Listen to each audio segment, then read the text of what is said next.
Hey everybody, what's going on? This is Sam from Historic Travels, wishing all of you a good day. I hope you all are prepared because we are about to get hit by that major winter storm that's slamming the East Coast right now. It's currently raining outside, but we're supposed to get a huge amount of snow later on, so I'm bracing for that. But hey, what better way to spend a winter day inside than to make another video for all you great people on YouTube.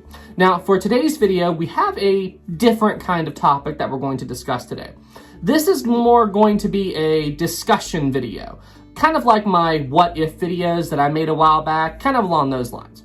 So what this video is going to be about is a question that I get asked quite frequently on my channel is, if I was on board the Titanic, how would I survive?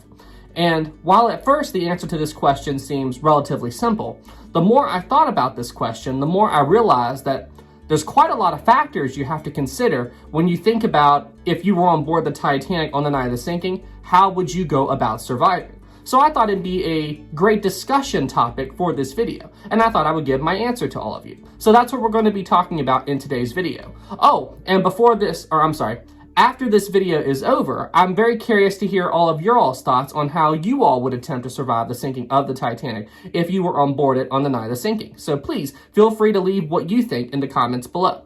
All right, everybody. Well, hey, without any further ado, let's begin today's video. Alright, so in order to properly discuss this question, we need to look at it from two different perspectives. The first perspective we're going to look at it from is, how would you attempt to survive the sinking of the Titanic if you were on board the ship on the night of the sinking and you had no knowledge of what's about to happen?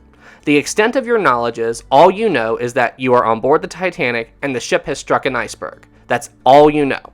How would you try to survive the disaster? And then the second perspective we're going to look at this through is, let's assume we are a time traveler. We've traveled back in time and now we are on board the Titanic. How would we try to go about surviving the sinking with the knowledge we have beforehand? We know the ship is going to sink way earlier than anybody else. How would we try to survive? Now there's one last parameter we need to go over before we begin the discussion video. For the sake of this video, we are going to be assuming that we are looking through the eyes of a male passenger on board the Titanic. If you were a woman or child on board the Titanic on the night of the sinking, then as long as you could reach the boat deck where the lifeboats were, your survival was pretty much guaranteed. Any officer on board the Titanic would let you into a lifeboat. However, it was more difficult for a male passenger. So that's what we're going to be discussing in today's video. Alright, so let's assume we are a male passenger on board the Titanic and the Titanic has just struck an iceberg and that's all we know. What do we do next? Well, the first thing you do is try to gather information, because information is key in order to survive something like this. But everybody on board the Titanic, at least in the beginning, is at a disadvantage, because right after the Titanic hit the iceberg, there was no panic, there was no alarm, everything was normal on board. Heck, some of the third-class passengers were even kicking around chunks of ice that fell from the iceberg onto the Titanic's forward well deck. So in the beginning, there would be no clue that something very serious had happened. But depending on where you were on board the Titanic at the time of the iceberg impact, well, your perspective on things might be a little bit different. If you were in the forward sections of the Titanic at the time of the iceberg impact, you would have felt the impact pretty strongly. However, if you were in the mid or aft end sections of the Titanic at the time of the iceberg impact, well, you may have only felt a slight bump, or you may not have felt it at all. So basically, the key here is information gathering is essential in order to decide what you're going to do in a situation like this. However, in regards to a situation like a sinking ship, where every single minute is precious, during the time it takes you to gather this information so you can try to decide what to do, you may lose your window of opportunity to escape this dangerous situation that you currently find yourself in.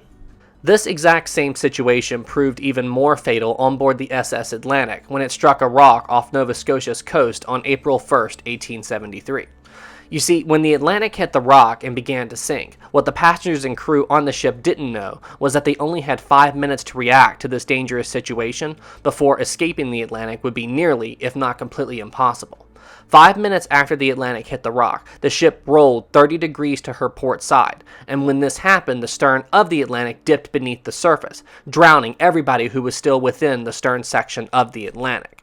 And this also made it extremely difficult for those in the bow and mid sections of the ship to escape, due to the ship now resting 30 degrees to her port side. So as you can see, the people on the Atlantic didn't even have time to gather information. If they did not react instantly, which how could they, then they would lose their only opportunity to escape the rapidly sinking ship. However, in a situation like the Atlantic, there really isn't that much people can do in order to survive something like that. You know, the key to surviving something that you really don't have time to gather your thoughts and react to is just dumb luck. It depends on where you are at the time disaster strikes, if or if not you can survive that or not. However, in the case of Titanic, everybody on board this ship had a good amount of time to assess and try to gather information on what was going on, and then based on that information, they could decide how they wanted to react from that point on. So, as you can see, information is key. However, in some situations, you may not always have the time to gather the information you need in order to save your life. Now, I like to think of the first hour of the Titanic disaster as basically the build-up period to the disaster itself. Now, what do I mean by this? Well, during this time period, this is the time at which the crew of the Titanic would have been trying to figure out if the Titanic was sinking or not. It was also during this time period that they begun to get the lifeboats ready and get all the passengers woken up and have them brought up to the boat deck. Now, if you were just a random guy on the Titanic during this time period, you would definitely know something pretty serious had happened with that iceberg impact due to the way that everybody is behaving on the Titanic. If you were very observant, you would notice that the Titanic is a bit down at the head. So, honestly, you would know something pretty substantial was going on. However, at this point, you would not yet know that the Titanic is doomed. So you certainly wouldn't take any drastic action to try to save your life up to this point. However, all of that would change after the first few lifeboats were launched, because the true horror of what was happening to the Titanic would soon become apparent to everybody on board. Now, just in case you didn't know this, the Titanic did not have enough lifeboats on board to fit everyone. So, because of this, the Titanic's crew set up a policy with the lifeboats. The official order was women and children first. Now, depending on which officer you talk to, this order could mean one of two things. One officer on the Titanic decided that this order was, just as it sounds, women and children first, meaning if there were no more women and children around, it would be okay to let men on. However, another officer decided that this order meant women and children only, meaning no matter what, no men were allowed in any lifeboats, period. This would be a major factor in determining who would survive the disaster as the ship continued to sink. Now, as just a random guy on board the Titanic, this decision would also be a big deal in trying to determine if you could survive the sinking of the Titanic itself. First Officer William Murdoch was the officer in charge of launching the Titanic's lifeboats from the ship's starboard side, and he is the one who took the order of women and children first to mean exactly what it says. Women and children first. However, if there are no more women and children around, it's okay to let some men into the lifeboats. Second Officer Charles Lightoller was the officer on the Titanic who was responsible for launching the Titanic's lifeboats from the ship's port side. And he was the officer who took the policy of women and children first and twisted it to mean women and children only, meaning no matter what, only women and children were allowed in the lifeboats. No men could get into a boat, period. Now, keeping in mind everything we've already discussed in this video up to this point, I honestly believe the best time for a random guy on board the Titanic to try to save his life would be between the times of 12:40 and 1:40 a.m. I mostly believe this because it is during this time period that a good number of the Titanic's lifeboats were launched, so this would be the time to act. Remember how earlier in this video I said that the first hour of the sinking, the time between 11:40 and 12:40, was basically the build-up period? Well, the time period between 12:40 and 1:40 is definitely when you needed to act, because anytime after 1:40, your chances for surviving the sinking were getting less and less as the sinking of the Titanic continued to accelerate. Now, before I tell you my personal idea on how a random guy might survive, there's still two more things we need to consider. Number one, is this guy alone on the Titanic, or does he have a wife and child with him? Because this would change things. And then the second thing we have to consider is, what if this guy wasn't up on the boat deck? You see, unlike the first and second class passengers, the third class passengers did not have easy access to the boat deck where the lifeboats were. You see, this is because while the Titanic was at sea, the third class passengers were not allowed on that part of the ship. The third class passengers had access to other decks, however, these decks did not have any lifeboats on them.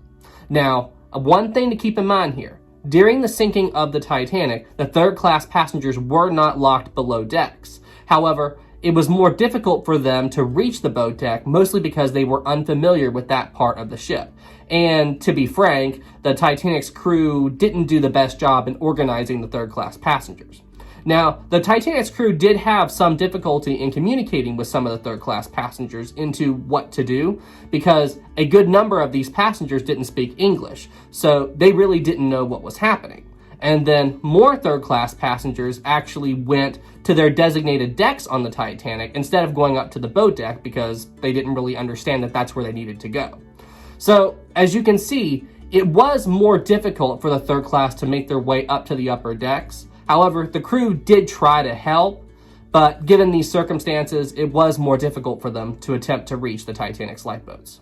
Alright, so with all of this information in mind, it is now time for me to tell you my own personal theory on what is the best way to try to survive the sinking of the Titanic if you're just a random guy on board the ship. I'm going to give you two answers. My first answer is going to be if I was a guy in third class and did not have easy access to the boat deck.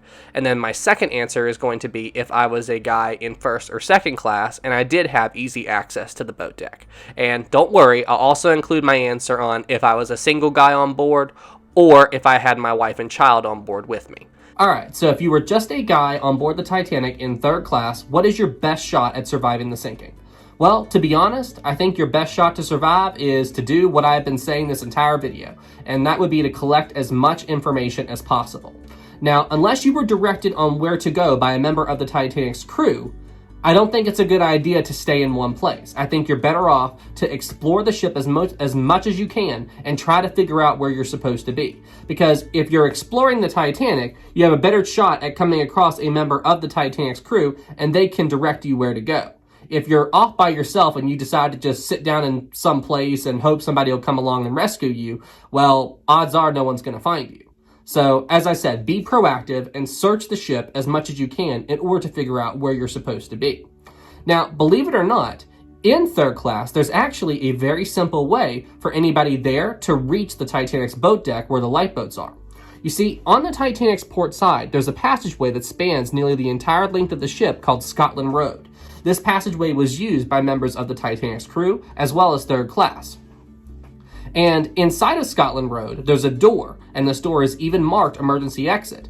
And if you go through this door, you literally come out at the bottom of the grand staircase. And from there, it's a straight shot up to the boat deck where the lifeboats are. So that means that as long as the people in third class knew this door was there and how to access it, they would have an easy shot up to the boat deck. That's why, like I've been saying throughout this entire video, information is key in order to try to survive something like the sinking of the Titanic. Now, once a third-class passenger made his way up to the Titanic's boat deck, his options for escaping the Titanic were basically the same as any male passenger trying to escape the Titanic in first or second class. Getting up to the boat deck is key, because from there you have the best shot at surviving the sinking of the Titanic. Alright, so now I'm going to tell you my personal theory on what is the best way to survive the sinking of the Titanic if you were a first or second class passenger on board the ship with easy access to the boat deck. Now, keep in mind, this answer also applies to any third-class passengers who also made their way up to the boat deck. And as far as the whole, do you have a wife and child with you? Well, this basically adds one extra step. All right, so you're on the Titanic's boat deck and you need to survive. It's 12:40 a.m. What do you do?